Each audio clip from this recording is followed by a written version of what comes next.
reforzamos, porque también vas a hacer Napsin A positivo, que como saben, Napsin A les he dicho que es un marcador muy específico de pulmón y que por tanto, si eres positivo, no voy a pensar que eres tiroides, ni riñón, ni un metastásico de nada. Eres un primario de pulmón.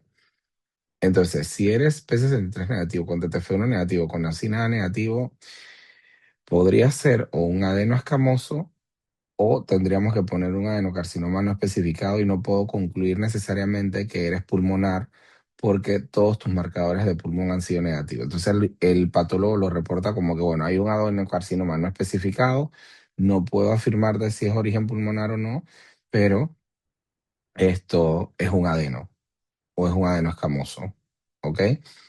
Entonces, ya ahí nos toca a nosotros como clínicos evaluar, pues que obviamente el paciente si fue fumador, si no fue fumador, si sus síntomas son más respiratorios, si no tiene lesiones tomográficamente o por imagen fuera del pulmón, o si las tiene o tiene un sitio, un probable primario en otro lado. Entonces, tal vez tengamos que pedir una biopsia de ese otro lado para poder confirmar si esto es una metástasis o es un primario. O sea, así hacemos el diagnóstico en base a la inmunistoquímica de pulmón. Entonces, vamos a ver cuáles son los factores de riesgo. Por supuesto, el tabaquismo. El tabaquismo no está relacionado únicamente a cáncer de pulmón, sino con todos estos cánceres que están aquí de la vía oral, respiratoria, vejiga, páncreas, mama, etcétera. Así que lo vamos a ver muy repetido en múltiples modelos tumorales y pulmón, pues obviamente es como el modelo por excelencia. No solamente pasa a los que fuman, sino a los que tienen un tabaquismo de segunda mano o tabaquismo secundario o tabaquismo pasivo. ¿Ok? Este es un estudio japonés en donde muestra que las mujeres de los pacientes fumadores portadores de cáncer de pulmón tenían un riesgo aumentado de tener cáncer de pulmón también. Entonces, por eso es que cuando fumas, tú no solamente te expones tú, expones al que está alrededor tuyo, sobre todo si es una persona que convive contigo mientras fumas. Y esto pues está ampliamente descrito en los tabaquismos de segunda mano, tabaquismo pasivo, en múltiples estudios. No solamente está el tabaquismo, sino el radón, que tiene emisiones naturales en algunas zonas del mundo y que esa emisión de radón, pues también se sabe que aumenta el riesgo del cáncer de pulmón, ya ampliamente conocido. Y tenemos también la exposición a asbesto. El asbesto era una industria que estaba muy presente en el siglo pasado, sobre todo para revestimiento de tuberías, para el revestimiento de cielos rasos. Así que el asbesto era bastante usado y había minas de asbesto en el mundo, pero se sabe que las personas que se exponían al asbesto lamentablemente fallecían de cánceres de pulmón y sobre todo uno que se llama mesotelioma, que está muy relacionado con la exposición a esta industria del asbesto. Existen otros factores adicionales, por supuesto, el alcoholismo, el estilo de vida no saludable, la herencia familiar. ¿Qué se sabe de la herencia familiar? Bueno, que generalmente en familias que han tenido dos o más pacientes con cáncer de pulmón, hay un riesgo aumentado para que una persona pueda desarrollar cáncer pulmonar también. También los pacientes que han sido expuestos a radiaciones externas. Dígase, por ejemplo, que tuvo un cáncer en la niñez, un linfoma que requirió una radiación del pecho y eso hace que esa toxicidad o radiación previa pueda generarte un cáncer. Es lo que hablábamos de radioterapia que puede desarrollarte segundos primarios. En este caso, el cáncer pulmonar es un segundo primario en un paciente que ya fue irradiado previamente a nivel de los pulmones o del tórax, por ejemplo. Y no está solo eso, sino que también pues, los sobrevivientes de Hiroshima, Nagasaki y Chernobyl también pueden tener una alta exposición a cánceres entre esos pulmonares.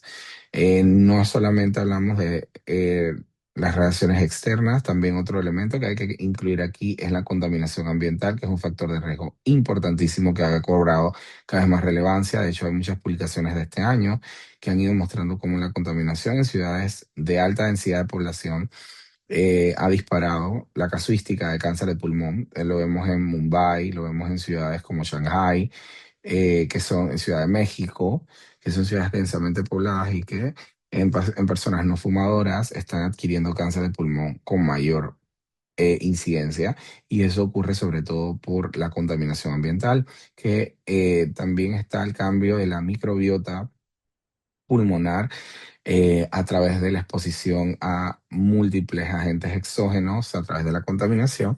Y se sabe también que el hecho de que tengas múltiples infecciones pulmonares a repetición también pudiera generar cambios en las células pulmonares que pudieran llevar a mutaciones genéticas que generan todo el mecanismo de desarrollo del cáncer.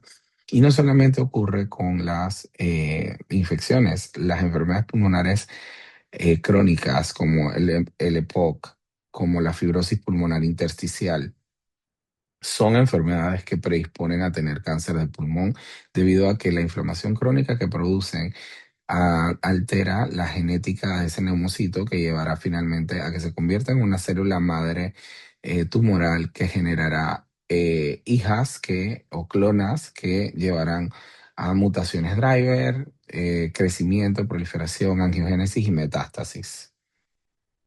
Muy bien. Fisiopatológicamente era lo que les decía, ¿no? Una célula susceptible, una célula madre tumoral que se expuso a la contaminación ambiental, a la enfermedad pulmonar obstructiva crónica, al asbesto, al radón, al cigarrillo. Al final, lo que hace es que comienza a adquirir variantes genéticas dentro de su ADN que también viene impulsada por cambios epigenéticos. Recordemos que la epigenética es aquella que no por sí sola no tiene o no codifica proteínas, pero sí coordina cómo se expresa ese ADN. Entonces se adquieren cambios tanto genéticos como epigenéticos dentro de esta célula eh, pulmonar que llevará a una desregulación de sus vías, eh, de las vías de señalización celular que finalmente acarrea proliferación, pérdida de la apoptosis. Posteriormente, en la medida que avanzan más mutaciones, se va adquiriendo invasión y angiogénesis y finalmente la capacidad de dar metástasis.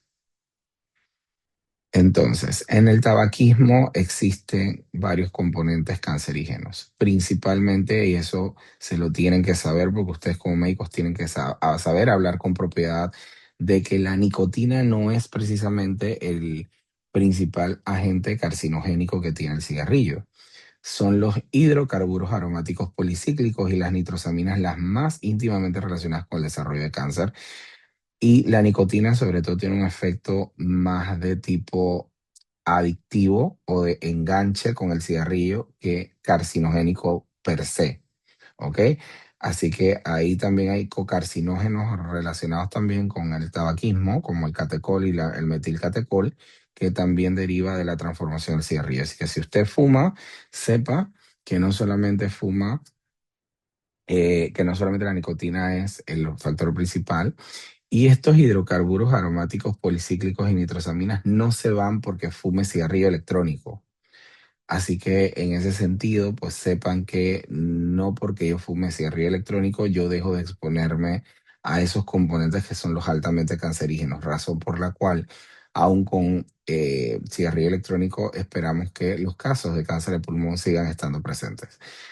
Bueno, entonces, fisiopatológicamente, la nicotina causa una adición que mantiene la exposición a estos carcinógenos como hidrocarburos aromáticos policíclicos y nitrosaminas.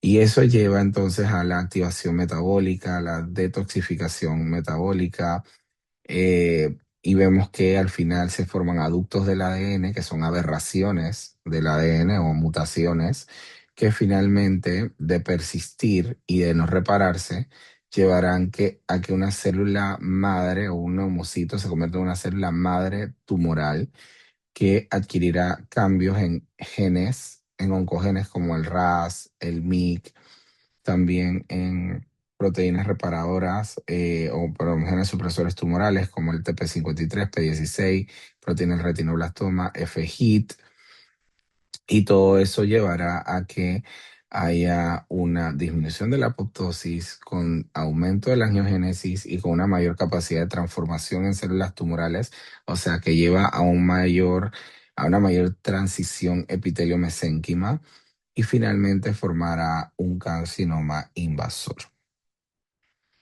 Entonces, ¿qué ocurre con los no fumadores, mujeres, jóvenes y asiáticos? Como la cantante Donna Summer, que murió en 2012, o Dana Reeve, esposa de Christopher Reeve, el primer Superman que quedó pues cuadrapléjico. Ella murió en el 2006 por un cáncer pulmonar y nunca fumó.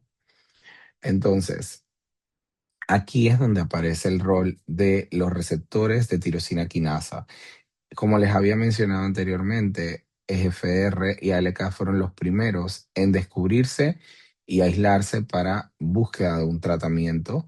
Y ahí, a través de esto, se dan cuenta que había este receptor de la familia de tirosina quinasa que estaba sobreexpresado o mutado en cánceres de pulmón de pacientes no fumadoras.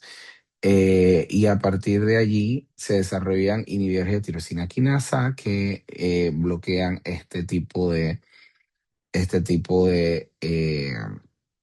vía que guarda relación, como pueden ver aquí, en la vía de GFR, principalmente con la vía del RAS o de las maquinasas, con la vía del AKT-mTOR, ¿ok?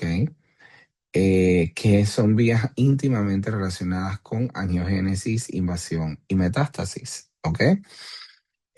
Un dato interesante sobre cómo llegamos al desarrollo de moléculas anti-EGFR en pulmón. Al inicio se desarrollaron estos inhibidores de tirosina quinasa para todos los cánceres de pulmón porque se descubrió que este mecanismo estaba bastante presente en el cáncer de pulmón. Lo que no se sabía es en quiénes funcionaba mejor. Así que en un principio se probaron terapias anti-EGFR en toda la población con cáncer pulmonar y los estudios fueron un verdadero fracaso. No eran mejor que la quimio, inclusive era más deleterio que la quimioterapia, pero luego hubo una observación que hizo la gente del Massachusetts General Hospital con 11 pacientes que habían reclutado en estos estudios. Separaron las características de esos 11 pacientes porque vieron que esas 11 pacientes eran largas respondedoras al tratamiento y que, a diferencia de los otros pacientes que habían progresado rápido, estas pacientes en particular se mantuvieron respondiendo por casi un año completo a la terapia sin mayores molestias. Entonces,